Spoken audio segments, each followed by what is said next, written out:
Where does the Shinai fit into the classifications of swords? I have several here. Let's say what it isn't first.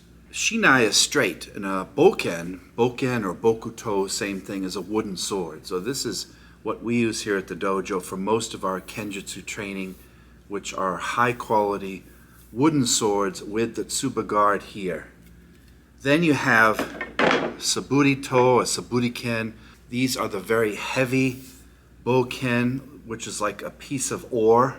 It's really heavy for building arm strength. Doesn't have a tsuba guard. Just a huge hunk of wood. Great for training and building your strength. Then you have an iaito. Iaito is a non-sharp sword, which we use in iaido and kenjutsu here at the dojo. It looks like a katana. It weighs as much of a katana as a katana, and it's safe but not sharp except for the tip. Then of course you have a katana itself. This is a fukuro shinai. Fukuro means pouch, bag, or skin. So this is a piece of take bamboo straight, just a hunk of bamboo. Actually it's several pieces slatted together, covered with leather here. These are the Shinkage Ryu Shinai, and this is a straight one, but these don't have tsuba guards. I use this for hanbo jitsu because it's very, very good, just like a 3-foot stick. It's straight, doesn't hurt too much when you get hit. This was performed on me with my sake test years ago. So this is a Fukuro Shinai, and you can find these online. Very, very old, 450-year-old design. We still use these today. Not cheap. These are not cheap to buy, but you can find these if you do hanbo jitsu or if you want a different type of shinai. Now shinai is an irregular kanji, and it's written as bamboo sword if you look up shinai, but it actually comes from the verb shinao. Shinao means to bend. So this is a shinai, a bamboo sword, and as you can see, it's straight, it's not curved. It's got these slats in here of bamboo of different grades and quality, and there's nothing on the inside. There's air in here, and it's tied together with leather straps and a string very intricately here. And these are designed to get hit and have it sting but not be lethal like a boken or a iaito could be. These are for the sport of kendo. Kendo means the way of the sword.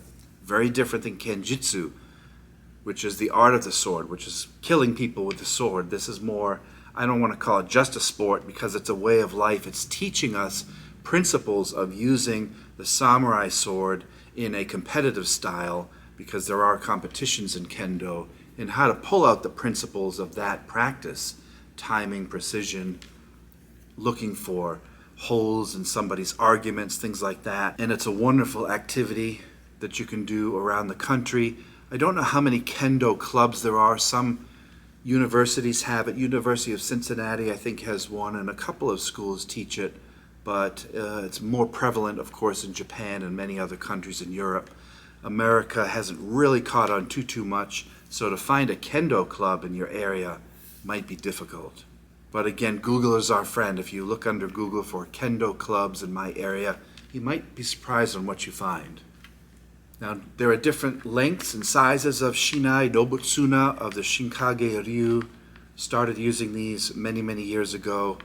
What are the different sizes and how would I use these? Before that, let's go over the parts of the shinai so that you're kind of familiar with what they are.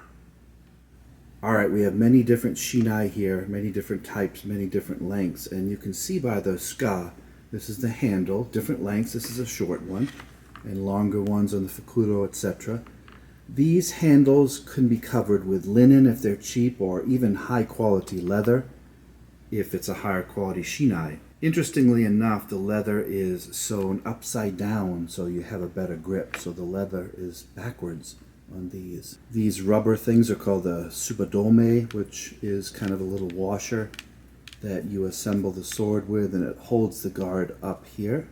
And of course, as you know, this is called tsuba guard, which protects your hands, and you would probably be wearing heavy gloves when you're doing kendo.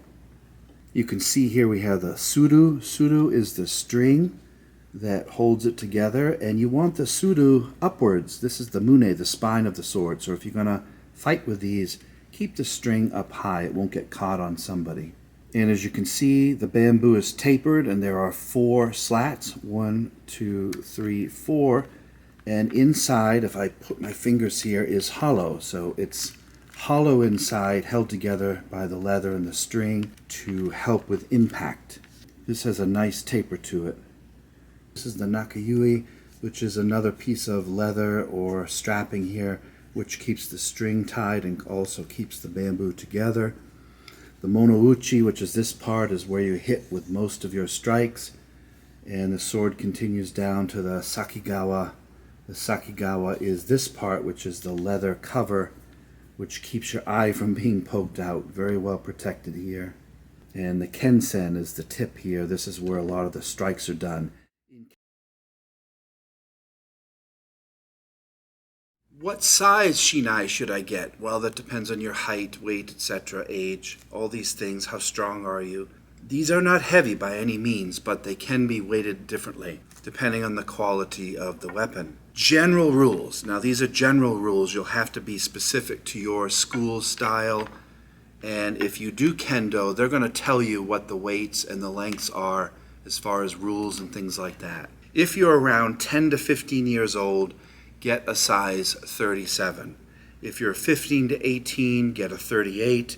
If you're taller, over 18, you're a taller person, get a 39. Now those are the Japanese sizes. In the U.S., I go by length, so I think that the longest one that I have is probably like this one, which is around maybe 47 inches long. It's quite long here. Now there are advantages because you have more of a reach, but it's heavier, more top heavy, so if you're going to commit to strikes, you can actually lose more points because you're pulling yourself forward, leaving yourself open to attack. So this is a 47 inch. I have a couple that are slightly shorter. If you're a smaller person, you might have a 45 inch like this one. And I even have a couple of real short ones. So if you're a junior person, you might want one that's 40 inches or 38. They're all different inches. This one might be 37 or 38 inches. When you go online, you're probably going to see more in inches than centimeters, but depending on what country you're in, you can kind of research and figure out what you want. Now, when buying Shinai, there are different qualities of bamboo and restrictions and manufacturing guidelines. In Japan, there's something called the SSP label or the SG label. Those stand for different qualities of Shinai. Here is one from Japan. This is a much more expensive Shinai, and the specs of the density, the dimensions, these are all checked by Japanese standards, and you can see the kanji here. So depending on the quality of Shinai, when you go online shopping, you're going to see different types. And as with many things, the price almost always dictates the quality. You can get Shinai like this one that are made in China, and they are bamboo. They're not bad quality. They're good for playing around in your backyard, but they might not be made as well as some in Japan. They might come apart easier, the string might break and come loose easier. There is maintenance that you can do with Shinai. You can oil these and file them down and sand them and store them a certain way. For me here at the dojo, these are mere tools and we beat the hell out of them. So I do not take care of these with any type of pride. These to me are just tools that sit in the corner, so when we smash each other or are warming up for class or doing a little bit of competing, we will take these out and hit them together, but I'm not interested in how well they hold up over time. I don't have any here, but you can buy what's a fairly new invention called carbon graphite Shinai, and those are much better quality. Carbon graphite, they're harder to find. I don't know who sells them. You'd have to research. Those don't splinter easily, and you can avoid planing and sanding and oiling. They're much higher quality. They're a fairly recent invention. Carbon Shinai are 10 times stronger than the bamboo here, but they also absorb less vibration. So I don't recommend graphite Shinai for beginners who usually do not have enough muscular strength to absorb vibrations. When you hit, there's a vibration in your hands and in the sword itself. The bamboo is very good at absorbing that. The graphite doesn't absorb as much, and that can absolutely affect your techniques in Kendo. So if you have bamboo, these have been perfected and designed to take a lot of the vibrations out which makes it quicker for you to recover in competition. If you're going to practice Kenjutsu, like we teach here, we don't do Kendo at this school. We do Kenjutsu. It's very, very different. You want a bokken. You want a wooden sword with a curve, much, much heavier, more unforgiving, more dangerous. You want to use a bokken if you're doing Kenjutsu, and a Shinai if you're doing Kendo.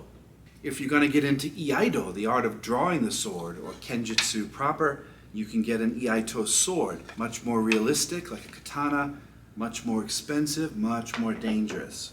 When I was a kid, I had a job and I saved up and bought a couple of these, and we would beat the hell out of each other in our neighborhood with these Shinai, and I would have 4 or 5 and we'd just fight to the death with each other. It was so much fun. These are good training tools. They're safe, especially for children, but they are a stated purpose for a certain type of activity sport, and they are much too light to do, in my opinion, for Kenjutsu. You're not going to build a lot of muscle with this, but you can definitely get good form with these swords, even though they're not curved. And these definitely have the advantage of speed. So have fun. Pick up a couple of these for yourself, or one for yourself. Practice, grab some friends, and just have a great time. Shinai, Kendo, it's all part of martial arts. Fantastic activities for you and your family and your friends. So there's a quick video on the Shinai, the bamboo sword. Thanks for watching, everybody. We'll see you soon.